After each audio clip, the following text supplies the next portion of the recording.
कि ये मोदी की पुलिस और आरएसएस की ये पुलिस किस तरह हमें यहाँ से आगे संसद में जाने से रोक रही है। ये आपका मजमा गैर कानूनी करार दिया जाता है। ये मजमा गैर कानूनी है। This is an unlawful assembly. कृपा करके नीचे हो जाइए, कानून को अपने हाथ में ना लीजिए। आप लोग को बैनर से, ऑडियो रिकॉर्डिंग से और लाउड स्पीकर से आपको बार बार चेताया जा रहा है कि अगर आपने प्रोटेस्ट खत्म नहीं किया तो writing defacement of public property act धारा 223 भारतीय न्याय संहिता के तहत कार्रवाई की जाएगी। तस्वीर में देख सकते हैं कांग्रेस के कार्यकर्ताओं में किस तरीके से पुलिस के बीच में झड़प हो रही है। आप इस तस्वीर में देख सकते हैं, आप देख सकते हैं कि पुलिस और कांग्रेस के तमाम कार्यकर्ताओं के बीच में किस तरह से झड़प हो रही है। क्या आईपीएस पूरन को न्याय दिलाने की बात? आईपीएस पूरन को आज राहुल गांधी जी मिलने के लिए चंडीगढ़ उनके निवास स्थान जा रहे हैं। देखिए, कांग्रेस पार्टी और अखिल भारतीय कांग्रेस कमेटी, युवा कांग्रेस हमेशा से देश के हर पीड़ित शोषित की आवाज उठाती आई है। बात केरला के उस नौजवान की हो जिसने आत्महत्या की है, बात आईपीएस पूरन की हो या बात उत्तर प्रदेश के उस दलित की हो जिसको ये कहकर मार दिया गया कि हम बाबा वाले हैं। अब देखिए, मारने वालों ने ये कहकर मारा है कि हम भाजपा वाले हैं, हमें कुछ नहीं होगा, हमें न्याय, उनको उस दलित युवक को न्याय नहीं मिल पाएगा। उन्होंने साफ तौर पर कहा। डिटेन करने के लिए पुलिस जो है पूरी कोशिश कर रही है और कांग्रेस के कार्यकर्ता और पुलिस के बीच में किस तरह से यहाँ पर डिटेन किया जा रहा है। सीधी तस्वीर में देख सकते हैं, इनको डिटेन कर लिया गया है। उदय भानु को कांग्रेस के तमाम कार्यकर्ता जो हैं यहाँ पर भगदड़ मच चुकी है। पुलिस फोर्स भारी तादाद में डिटेन करने में लगा हुआ है। सीधी तस्वीर में देख सकते हैं आप किस तरह से विरोध प्रदर्शन जताने के लिए ये लोग पहुंचे हैं और इन लोगों को डिटेन किया जा रहा है। आप कहेंगे कि जाति भेदभाव के दौर में आजकल आम इंसान मारा जा रहा है, लेकिन एक आईपीएस मारा जा रहा है, मतलब आईपीएस आत्महत्या कर रहा है जाति भेदभाव के चक्कर। देखिए, शायद आईपीएस पूरन को भी इसीलिए मारा गया क्योंकि वो दलित समाज से थे। उन पर इतना आत्महत्या की है, माफ कीजिएगा, लेकिन वो किसी हत्या से कम नहीं है। ये मुकदमा हत्या का दर्ज होना चाहिए। उनको इतना प्रेशराइज किया जा रहा है, उन पर इतना दबाव बनाया जा रहा था कि उन्होंने आत्महत्या करने पे मजबूर हो गए। ठीक उसी तरह जिस उस केरला के युवा ने जिस तरह उसने अपनी आत्महत्या कर ली, उसका बार बार आरएसएस के ऑफिस में वो शुरू से जाता था, उसका बलात्कार किया जाता रहा।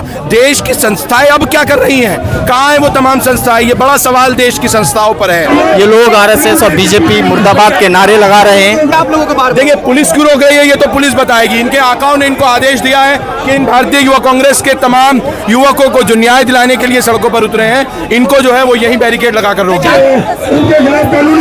किस तरीके से देख सकते हैं आप,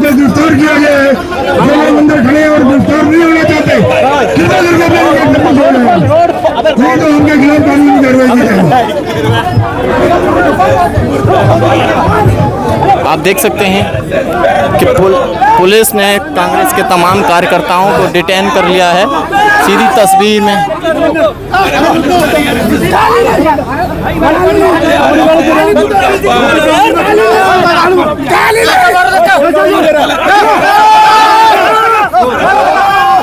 सीधी तस्वीर में देख सकते हैं कि पुलिस फोर्स और जो प्रोटेस्ट कर्मी हैं धक्का मार के अंदर किया जा रहा है। किस तरीके से इन लोगों को धक्का मार के अंदर किया जा रहा है आप देख सकते हैं। और ये लोग जो है संसद घेरने की तरफ जा रहे हैं। भारी तादाद में पुलिस फोर्स है, इन्हें रोकने की कोशिश कर रही है। पुलिस फोर्स और पुलिस का मजमा जो है यहाँ पर लगा हुआ है भारी तादाद में। एक नजीर बन गया ना, उसने सुसाइड करा, अपने प्राण त्यागे आत्महत्या कर और लेकिन उसको किस तरीके से उसे मजबूर करा गया होगा। किस तरह से धक्का मुक्की हो रही है पुलिस फोर्स और फोटो के चक्कर में मरेगा। अच्छा, सॉरी।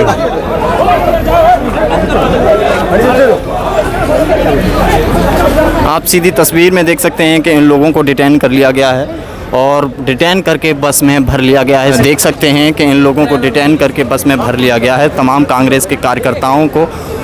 सीधी तस्वीर में आप देख सकते हैं किस तरह से इन लोगों को डिटेन किया गया है।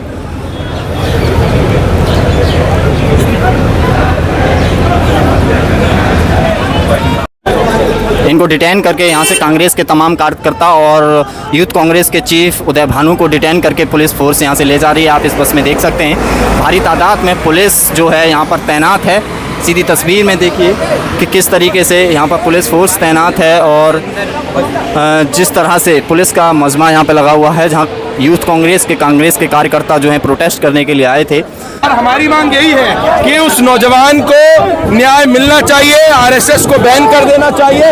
और देखिए आप, तानाशाह की ये मोदी की पुलिस और आरएसएस की ये पुलिस किस तरह हमें यहाँ से आगे संसद में जाने से रोक रही है। लेकिन आप लोग संसद की तरफ क्यों कूच करें? आरएसएस का नाम क्यों बार-बार उस नौजवान को जिस संगठन द्वारा उसका बलात्कार किया गया, जो खुद अपने जो है नोट में लिखकर सुसाइड करके मरा है, उसको न्याय कैसे मिलेगा? कौन दिलाएगा उसको न्याय? उसको न्याय दिलाने के लिए भारतीय युवा कांग्रेस का एक एक नौजवान सड़कों पर उतरा है। न्याय दिलाने के लिए आप लोग संसद कूच कर रहे हैं? बिल्कुल न्याय दिलाने के लिए, क्योंकि जब देश की सड़कें और न्याय करने वाले लोग, संस्थाएं खामोश हो जाएं, तो फिर संसद ही एकमात्र सड़क से रास्ता बचता है।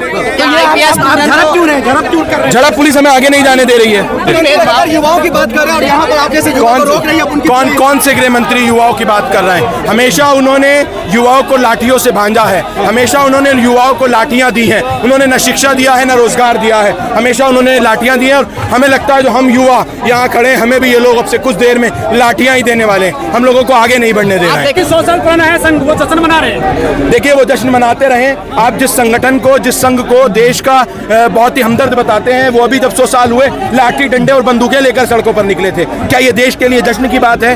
ये कितना उचित है? देश की संस्थाओं को इस पर सोचना चाहिए। संगठन है जी, राष्ट्रवादी संगठन। राष्ट्रवादी संघ क्या कर रहा है? संघ पर आरोप लग रहे हैं कि उनके दफ्तर में बार बार उस युवक का, जिसने आत्महत्या किया, उसका बलात्कार किया जाता रहा है। प्रधानमंत्री जी चुप है, चुनाव प्रचार कर रहे हैं। अब जो प्रधानमंत्री जी आरएसएस की तारीफ कर रहे थे, बताएं इस युवक की आत्महत्या के बारे में, जिसका बलात्कार जो है वो किया जाता रहा है। के नाम पर देखिए ये देश का दुर्भाग्य है कि इस तरह की जो है कृत्य भारत के प्रधानमंत्री कर रहे हैं। आप देखेंगे कि तमाम यहाँ पर जो हैं तमाम कांग्रेस के युवा सड़कों पर उतरे हैं और संसद घेराव करने के लिए ये पहुंचे हैं। भारी तादाद में ये लोग पहुंचे हैं। सीधी तस्वीर में देखेंगे पुलिस फोर्स भी भारी तादाद में यहाँ पर तैनात है। जिस तरह से आज राहुल गांधी जो चंडीगढ़ गए हैं आईपीएस पूरन के परिवार से मिलने के लिए, सीधी तस्वीर में जिसकी जो जांच कराने वाला था वो तो चला गया ना वो। अब जांच करेंगे कैसे? ये बेभ्रम में डालने, आरएसएस को बदनाम करने की कोशिश है। कोई भी संस्था, कोई भी आदमी, इंसान जब वो अपनी जान दे देता है, उससे पहले, जान देने से पहले आप एक चीज सोचे, वो कैसे अपनी जान दी होगी उसने। तो उसको थोड़ा ध्यान में रखते हुए, क्या कोई पागल नहीं है कि झूठा खत लिख के जाएगा और अपनी जान दे दे? और वो ठीक कह रहा है, रंडवों की बात है। बहुत सारे लोग हैं ऐसे, बस क्या है, आवाज उठाने वाला कोई नहीं है। मोदी जी तो कह रहे हैं कि विश्व का सबसे बड़ा एनजीओ है। बता तो रहा हूँ, रंडवों की बात है, एनजीओ है। एनजीओ यही काम कर रहा है। अच्छा। आप एक बात बताइए मेरे को छोटी सी, कि जब लोगों ने, उसने एक इंसान ने आवाज उठाने की कोशिश की, तो उसको इतना मजबूर कर दिया गया, उसने आत्महत्या कर ली। आज जो उसका सुसाइड नोट है, सुसाइड नोट की इंक्वायरी कैसे होगी? आप बताइए।